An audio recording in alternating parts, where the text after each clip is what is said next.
Topping today's news, the country suffers its 57th traffic fatality as two motorcyclists collide. Another man shot dead on Saturday while two men left fighting for their lives after being shot. A PLP senator resigns to join the IDB, and the region has its eye on Hurricane Milton in the Gulf of Mexico.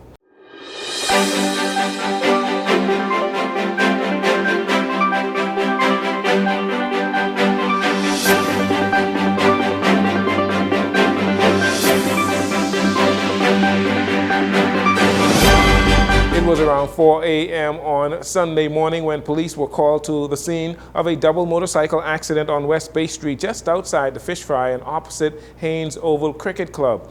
Traffic police say two motorcyclists were heading in opposite directions when they somehow collided.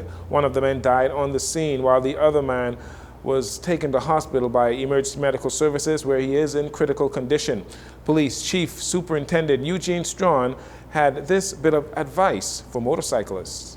We're appreciating the fact that most of them are not licensed nor insured to be on the street, but more importantly, those individuals deciding to travel with no helmet on. I can say that these two cyclists tonight were not adorned with helmets. We could also say that those individuals who found themselves in breach of the law, they will face the consequences. I'm also noticing while we traverse the street that it has become fashionably notable that females are being collected from work on a motorbike. And we know what happens when the skull hits the asphalt. And we just want to ask them to be more cautious. Get the bike license, get the insurance, and most importantly, adorn yourself with a helmet. The fatal motorcycle accident becomes the 57th traffic fatality for the year and follows the hit-and-run accident or hit-and-run incident of a man who was bound to his wheelchair when he was struck by a vehicle on Friday morning. The driver failed to stop and remain on scene. The police continue their search for that driver. In addition to the shooting death of a young man who was shot, well, he was a resident first of Pinewood Gardens. He was shot outside a laundromat on Blue Hill Road around 10 p.m. on Friday night, and another shooting death of another young man around 12 noon on Saturday, taking the number of murders for this year to 93. There were also a number of shootings that took place, leaving two men in critical condition. A 27-year-old man is currently undergoing medical treatment after being shot around 7 p.m. on Sunday in the Cowpen Road area, and that was east of Silvergates. The injured male suffered a gunshot wound to his upper torso and was transported to the hospital by a private vehicle. At last report, he was in critical condition. A 20-year-old male is also currently undergoing medical treatment, fighting for his life, following a shooting incident that occurred shortly before noon on Saturday in the Greencastle settlement of Eleuthera. The injured male was transported to a nearby medical facility before being transported to the capital to be treated for a severe gunshot wound to his upper body.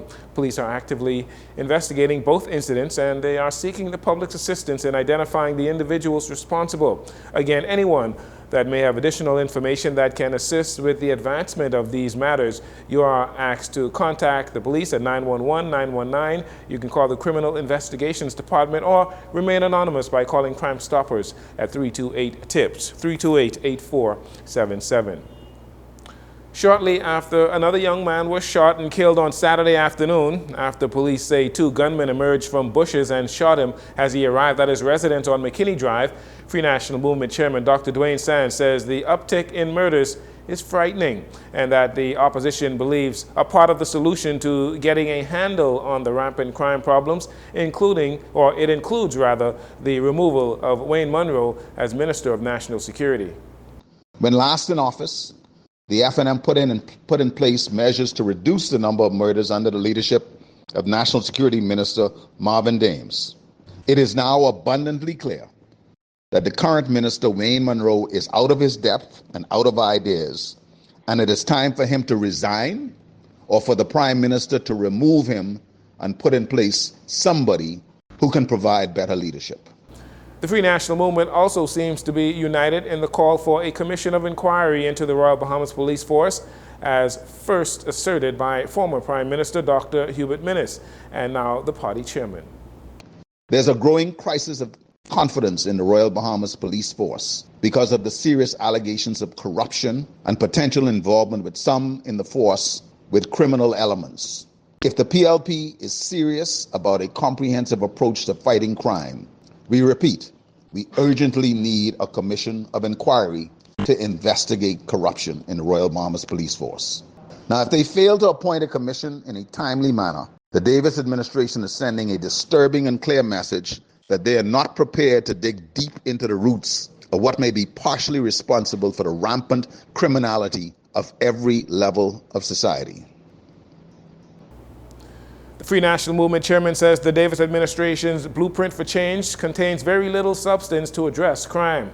Meanwhile, the Davis administration recently released its 5-point crime fighting plan, along with new anti-gang legislation that it believes will have a great impact once fully implemented.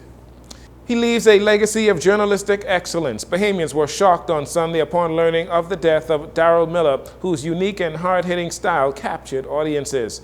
Tributes are pouring in, with Prime Minister Philip Davis calling Miller a national treasure, and Free National Movement leader Michael Pintard saying he had a profound impact on the entire nation. You may recall that Daryl made a significant contribution here at Jones Communications Love 97 as well. Owner of the company, His Excellency Wendell Jones, who now serves as ambassador to the United States, shared some memories of Daryl, who he knew quite well. Daryl was always an academically gifted young man. He had an incisive and analytical mind.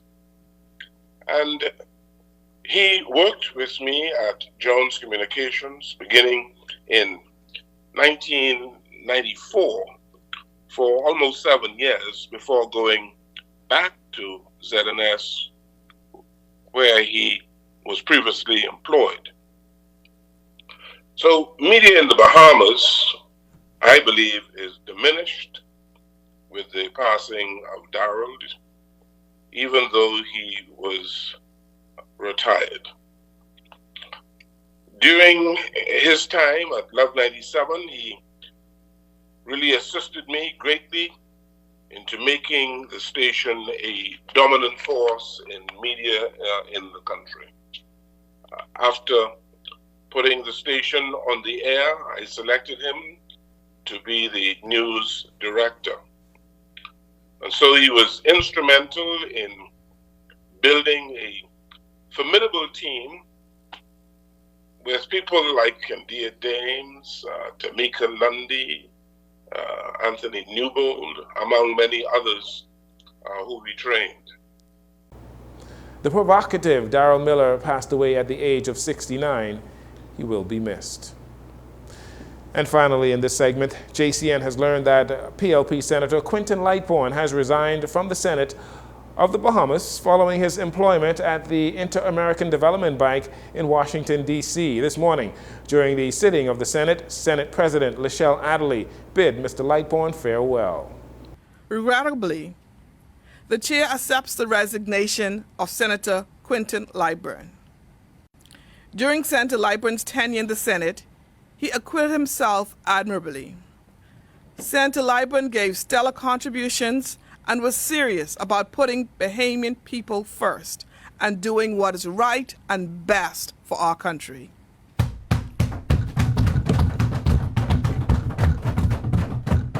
Indeed, your charismatic and smooth style of contribution was an effective tool to bring balance to the debate, and it also kept me up. Of equal importance, while serving in the Senate, as Senator Lightborn just mentioned, he served as the youngest chairman in the history of Bahamas Development Bank. Under his leadership, the Bank of the Bahamas was rebranded for long-term success. He also led the largest capitalization of $30 million at the Bahamas Development Bank. In his new role, Senator Lightborn has the distinction of being the youngest Bahamian to become an alternate director at the Inter-American Development Bank. That was President of the Senate Lachelle Adderley saying farewell to outgoing Senator Quinton Lightborn. You're listening to JCN News. We'll take a break here. We'll be right back after these commercials.